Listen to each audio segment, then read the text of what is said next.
Okay, so I tried something stupid. I shot a couple of VFX scenes in the dark, handheld at 50mm f1.8 with motion blur everywhere. And then I told myself, yeah, I'll track that.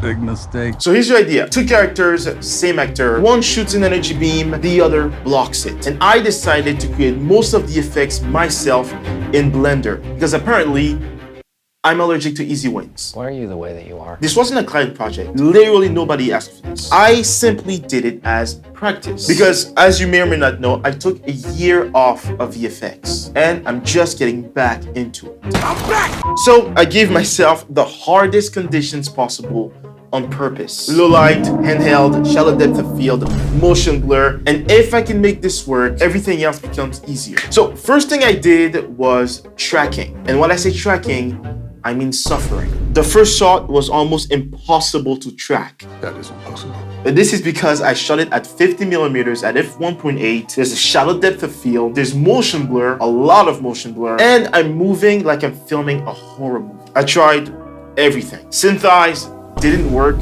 After Effects 3D camera tracker also didn't work. I even boosted contrast and added a lot of sharpening to help the tracker, still nothing. Oh my God. So now I'm sitting here like, okay, so what if I just track the hand? So in Blender, I did object tracking on his fingers, frame by frame. It took so long. I really needed to be precise. But now I have a track of the scene. Okay, so now it's time to create the beam. So I have 2 options here. Option number 1, go to Production Crate and look at the amazing assets they have and just download a couple and make this super easy. Or option B, create the beam myself in Blender, which I've never done before and which might also take a long time to do. So I decided to create the beam in Blender.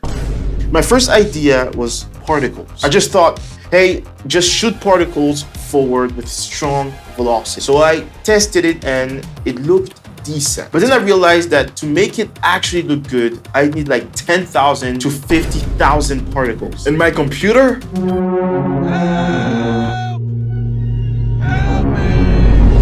I switched method. Instead of particles, I built the beam only using shading nodes. Now, I didn't invent this method. It's not my technique. I followed a tutorial I found online, and I'll even link it in the description if you want to check it out. But once I had it, this looked clean. Not bad. Now, I correctly placed the beam where I want it to be in 3D space, and then using a particle system, I create some little sparks flying off of it. Then I render it in Eevee, and now we're ready for compositing. So in After Effects, compositing took a minute because I wasn't sure of what final look I was going for. But I knew one thing. I wanted the highlights in the footage to flicker orange with the beam. Like the light is actually affecting the scene. So I pushed contrast, pushed highlights, added flicker, then I started stacking the goodies. And that's adding flares, glow, and I even used super comp to blend it better. And then I did a little cheat. I added fire in the corners. It's a fire asset from Production Crate blurred to death just to create atmospheric orange flicker around the edges of the frame. Okay, so all of this was just shot 1. Now we move on to shot 2. And here we go. Now, shot 2 is the close-up of him shooting the beam. Now, this one is even harder to track because there's even less stuff in the frame. Now, After Effects tracking didn't work, so I went full manual. I ended up tracking a point on his hoodie, just one point. And this was a simple 2D motion track. And then I added the beam again. And this is the same beam I created in Blender. But this time, I blur it because his hand is actually out of focus. Now the focus is his face, so the effects need to respect that. And then I improvised something that wasn't even planned. I add a subtle glow to his body and eyes, fade it in and out. And when I see it, I'm like, okay, this actually looks sick. So shot 2, done. Okay, shot 3 is the blocking shot. You already know what the hardest part is, tracking. So you already know how this goes. I tried tracking in After Effects. No. I tried the camera track in Blender. No. I even tried Mocha. No. Sharpen, contrast, prayers, and still nothing. Because who knew that having shallow depth of field, handheld, with motion blur all over the place, was not good for tracking, right? So I do what I did for shot 1, manual object tracking in Blender. I track his fist frame by frame until I have enough points, which in Blender is usually 8 points. And once it locks, now I can drop VFX in the 3D world like it belongs there. And again, none of these trackings is 100% accurate. I think I get a solved error of 3 or 4, which is not ideal at all, but it's the best I can get out of this track. So it'll just have to do. I add the beam, but I don't love the look. So I go back to my first idea of adding particles. And my computer, I just know my computer hates me for that. No, God! I create the beam with particles and aim it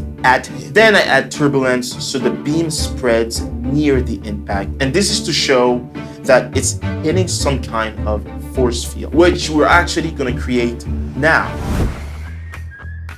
Okay, so we need a shockwave slash force field. I have 2 options. Option A, I go to Production Crate and choose amongst their hundreds of different assets to find a good shockwave. Or option B, I create it in Blender with a trashy computer. Obviously, I pick option B. So I create the shockwave with a bunch of particles, and then I add turbulence, and I render it out. But the only thing is that it's too short. You see, I actually did end up rendering it with 50,000 particles, but the only downside is that I could only render it for like a few seconds. So in order to make it longer in After Effects, I'm going to duplicate it and make it loop, export it as a PNG sequence, and then bring it back into Blender. And then back in Blender, I'll be able to render it back out into After Effects. Now in After Effects, I use Super Comp for glow, and I even use the particles as a displacement to push the shockwave distortion. Then I add some lens flare, and boom, shot 3 is done. All right, there's only one more left.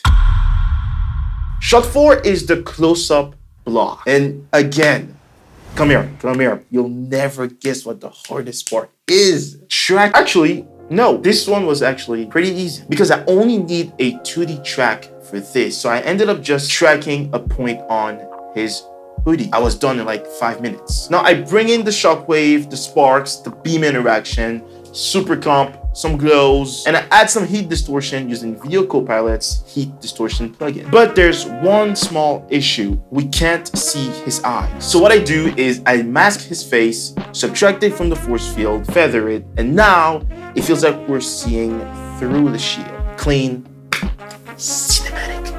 All right, final steps, color grading, and sound design. I bring everything into DaVinci Resolve, grade it, balance the highlights, make the beam pop, keep the blacks moody, then sound design. Cloth movement, beam, energy, impact, shield, distortion, and after all that, it's all finished. This is what I love about VFX.